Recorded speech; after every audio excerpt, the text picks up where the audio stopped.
2, consideration, discussion, and possible action on a development agreement between the City of Sparks and the Housing Authority of the City of Reno for a 0.207 acre site located at 2026 I Street, Sparks, Nevada, APN 031-18408 for possible action.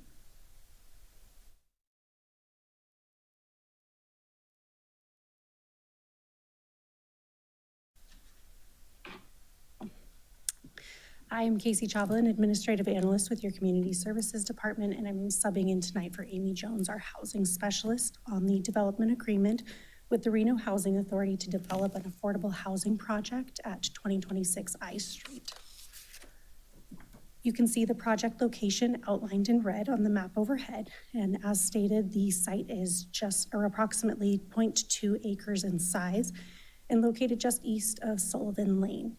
This site is located within a neighborhood that has a mixture of single-family and multifamily housing units, and additionally is located within the City of Sparks' mixed-use district with access to grocery stores, restaurants, shopping, parks, recreation, and healthcare within a mile of the site. Additionally, within a half mile, it's located next to a bus stop. The property located at 2026 I Street was acquired through the Home Means Nevada initiative. This initiative was established by former Nevada Governor Sisolak with $500 million from the State American Rescue Plan Act, or ARPA funds, with the goal of furthering development of affordable housing throughout the state. The city was awarded approximately $2.8 million through this funding for land acquisition, with the requirement that the land be utilized for the development of affordable housing.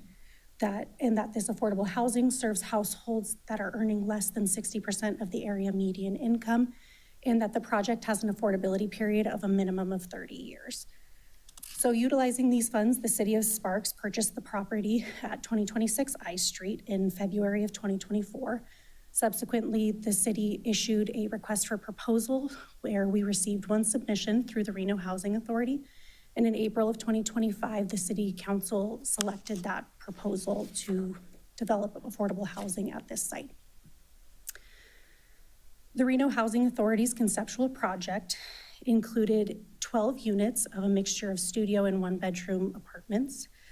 These units were proposed to serve 50% of the area median income or below, and each of the units would have a project-based voucher on it. As a reminder, the project-based vouchers are a subsidy which allow the households to pay only 30% of what their household income is in the rent, and the remainder of what that market rent or the rent would be paid for by the Reno Housing Authority. The Reno Housing Authority has recently completed 2 infill projects of a similar size to the I Street parcel, Railyard Flats, which is located on 10th Street in Sparks, and then the Dick Scott Manor, which is pictured on the slide above. The proposed development agreement between the City of Sparks and the Reno Housing Authority provides an overarching foundation for the development of the subject site as affordable housing, while still maintaining the Home Means Nevada initiative funding requirements. On this slide, it lists out the key points of the development agreement, which includes that the site must be developed with a minimum of 12 dwelling units. The term length of this development agreement is rather short, with it being 5 years with a 2-year extension option, just maybe shorter than other development agreements that you've seen. Timeliness provisions require that the Reno Housing Authority submit an administrative review within 2 years of the development agreement and a building permit within 4 years. If development does not proceed under these timeframes, the property must be reconveyed back to the city.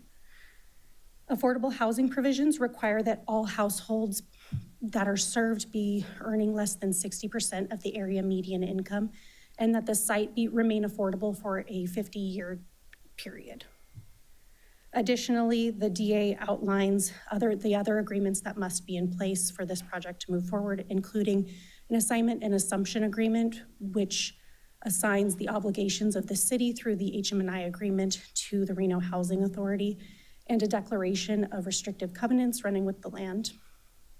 And finally, Additional provisions require that the property be reconveyed to the city if the project is not completed, is not constructed, is partially constructed, or is abandoned.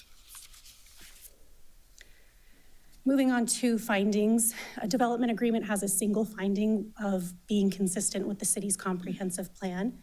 The city staff does believe that this development agreement would meet that finding as it supports goal MG4 and policy MG11 that promote infill development. The subject site is located in the city's mixed-use district and therefore has access to transit services, employment opportunities, and healthcare and recreation. Additionally, staff views the agreement as consistent with the comprehensive plan because it outlines that the subject site will be transferred to the developer at no cost with the purpose of constructing affordable housing units, advancing goal H1 and policies H2 and H7. Pursuant to the agreement, a minimum of 12 new units of affordable housing will serve households earning 60% of the area median, or households that earn 60% of the area median income or below. With that, my presentation is concluded, but I'm happy to answer any questions you have, and there's a recommended motion on the screen. And Nestor from the Reno Housing Authority is here to answer any questions that you may have from them. Thank you. Commissioners, do you have any questions? No? And from either one? No? Okay. And so, thank you. No questions. And so do we have somebody? Oh, would you like to speak, sir? No, unless you guys actually have a question. You don't have any specific questions. Okay, all right, thank you. Thank you. And so do we have a motion? Oh, it's a public hearing. So sorry. Are there any, anybody from the public who would like to speak? Seeing none. Now do we have a motion? Oh, I'm going to close the public hearing. Thank you. I need like instructions here. Okay, public hearing is closed. Do we have any motions?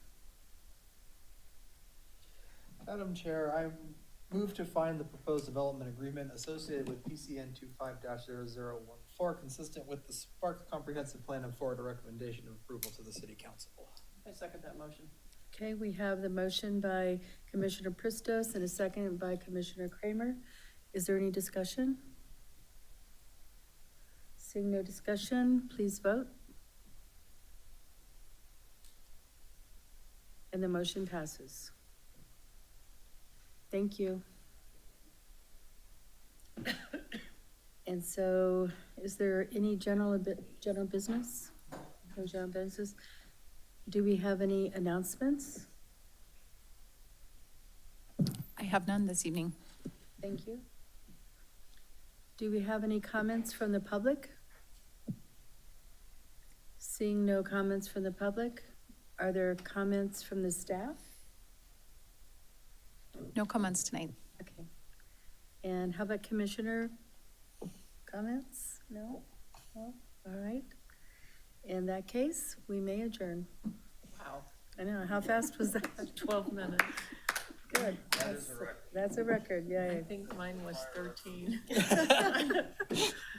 Just